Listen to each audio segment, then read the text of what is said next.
Di dunia yang tak pernah berhenti bergerak, di mana setiap momen penuh dengan kebisingan, tuntutan, dan tekanan tanpa henti, menemukan kedamaian sejati mungkin terasa seperti mimpi yang jauh.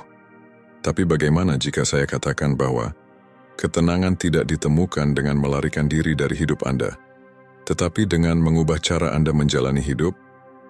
Ini bukan tentang mundur, tetapi tentang transformasi. Stoikisme, sebuah filosofi kuno yang dirancang untuk kekacauan modern, mengajarkan kita tidak hanya untuk bertahan, tetapi untuk berkembang di tengah badai kehidupan dengan menguasai seni mengendalikan diri. Selamat datang di Stoic Core, di mana kebijaksanaan kuno bertemu tantangan modern.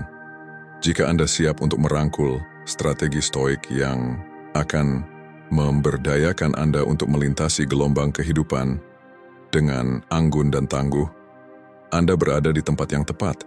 Hari ini, kita akan mendalami inti stoikisme, mengeksplorasi bagaimana kebijaksanaan abadi ini bisa menjadi lebih dari sekadar filosofi. Ini bisa menjadi alat praktis untuk hidup yang lebih kaya dan tangguh.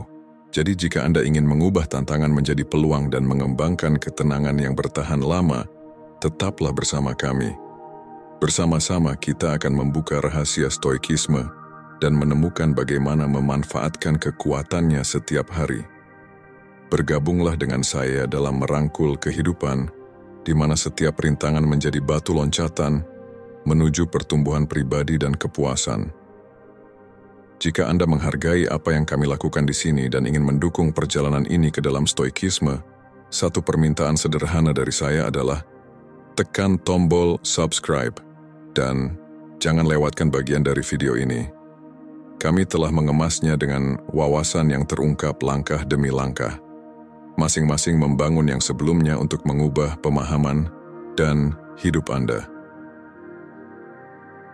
Ketika kita mendalami ajaran stoikisme, salah satu prinsip yang paling kuat dan mengubah hidup yang kita temui adalah konsep kendali.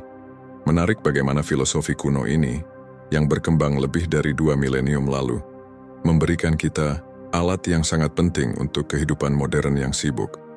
Stoikisme mengajarkan kita kebenaran sederhana, namun mendalam. Kekuatan sejati kita tidak terletak pada memperluas jangkauan kita atas dunia luar, tetapi dalam menguasai respon batin kita sendiri. Konsep ini bukan tentang mengendalikan orang lain atau situasi yang kita hadapi, melainkan tentang memahami apa yang benar-benar ada dalam genggaman kita, pikiran kita, reaksi kita, dan tindakan kita. Bayangkan seberapa sering kita merasa frustrasi atau kesal karena hal-hal yang sebenarnya tidak bisa kita ubah. Mungkin cuaca yang merusak rencana akhir pekan kita, atau teman yang terlambat datang. Kecenderungan alami kita mungkin membiarkan peristiwa eksternal ini mengganggu kedamaian kita. Namun, stoikisme mengundang kita untuk mengalihkan fokus. Alih-alih merenungkan hal-hal yang tidak bisa kita kendalikan, stoikisme mendorong kita untuk bertanya, apa yang bisa saya kendalikan dalam situasi ini? Jawabannya hampir selalu berkaitan dengan keadaan internal kita, pola pikir kita, kesiapan kita untuk beradaptasi, dan keputusan kita tentang bagaimana merespon. Prinsip fokus pada apa yang bisa kita kendalikan membantu kita membangun ketahanan terhadap kekacauan kehidupan sehari-hari. Dengan memusatkan energi kita pada keadaan batin kita menciptakan semacam benteng mental yang tidak bisa ditembus oleh keadaan eksternal. Misalnya, ketika menghadapi kemacetan, lalu lintas yang membuat kita terlambat untuk janji penting, alih-alih marah dan frustrasi, stoikisme mengajarkan kita untuk menggunakan waktu itu untuk merenung, merencanakan hari kita, atau sekadar menikmati musik. Perubahan perspektif ini tidak mengubah kemacetan, tetapi secara dramatis mengubah pengalaman kita terhadapnya. Selain itu, memahami kendali adalah tentang menerima batasan pengaruh kita. Penerimaan ini bukan berarti menyerah, melainkan pengalihan strategis upaya kita ke area yang benar-benar bisa kita pengaruhi. Ini seperti menjadi kapten kapal di tengah badai. Meskipun Anda tidak bisa mengendalikan badai, Anda memiliki wewenang atas cara Anda mengemudikan kapal dan mengelola kru. Metafora ini merangkum pendekatan stoik. Mengelola kapal kita, diri kita sendiri, dengan kebijaksanaan dan integritas terlepas dari badai, tantangan, hidup di sekitar kita. Mempraktikkan prinsip stoik ini juga berarti mempersiapkan diri untuk berbagai hasil. Ini mengajarkan kita untuk tetap tenang tidak hanya ketika segalanya berjalan sesuai rencana, tetapi juga ketika tidak. Tingkat keterlepasan dari hasil ini sangat membebaskan. Ini memungkinkan kita untuk terlibat dalam kegiatan kita dengan usaha dan komitmen penuh, tanpa beban berat harus mendapatkan hasil tertentu untuk kebahagiaan kita. Inilah yang dimaksud stoik ketika mereka berbicara tentang indiferensi selektif. Peduli dengan tindakan dan upaya kita sambil tidak terlalu terpengaruh oleh perubahan nasib. Pemahaman stoik tentang kendali adalah penawar yang kuat untuk stres dan kecemasan. Ini mengakar kita di saat ini dan memfokuskan kita pada apa yang bisa kita lakukan, memberdayakan kita untuk hidup dengan niat dan ketenangan.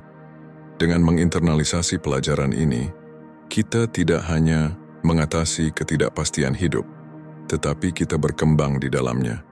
Kita menjadi peserta aktif dalam hidup kita, memilih respons yang sejalan dengan nilai-nilai terdalam kita daripada reaktif terhadap setiap rangsangan eksternal. Merangkul praktik stoik untuk fokus pada apa yang bisa kita kendalikan tidak terjadi dalam semalam. Ini membutuhkan kesadaran, refleksi diri, dan latihan rutin. Tetapi hadiah yang diperoleh, ketenangan yang meningkat, efektivitas, dan rasa pemberdayaan yang mendalam, sangat layak diperjuangkan. Saat kita terus menjelajahi stoikisme, mari kita ingat prinsip dasar ini. Ini bukan hanya tentang membaca dan memahami filosofi stoik, tetapi tentang menjalankannya satu respons yang terkontrol dan penuh pemikiran pada suatu waktu. Dalam filosofi stoik, kebajikan bukan hanya kompas moral, tetapi inti dari kehidupan yang memuaskan. Menarik bagaimana stoikisme menyelaraskan pencarian kebajikan dengan pencarian kebahagiaan. Konsep yang mungkin tampak bertentangan dalam dunia yang serba cepat saat ini, di mana kebahagiaan sering disamakan dengan kesenangan atau kesuksesan. Tetapi para stoik melihatnya berbeda. Bagi mereka, kebahagiaan tidak ditemukan dalam pencapaian eksternal atau kepemilikan materi, tetapi dalam menjalani kehidupan yang penuh kebajikan. Jadi, apa sebenarnya yang dimaksud dengan kebajikan dalam stoikisme? Kebajikan mencakup 4 kualitas utama: kebijaksanaan, keberanian, keadilan, dan pengendalian diri. Masing-masing kebajikan ini memainkan peran penting dalam bagaimana kita menjalani hidup kita. Kebijaksanaan melibatkan pemahaman mendalam tentang diri kita sendiri dan dunia di sekitar kita. Keberanian adalah tentang menghadapi tantangan hidup dengan ketahanan dan keberanian. Keadilan berkaitan dengan memperlakukan orang lain dengan adil dan kebaikan.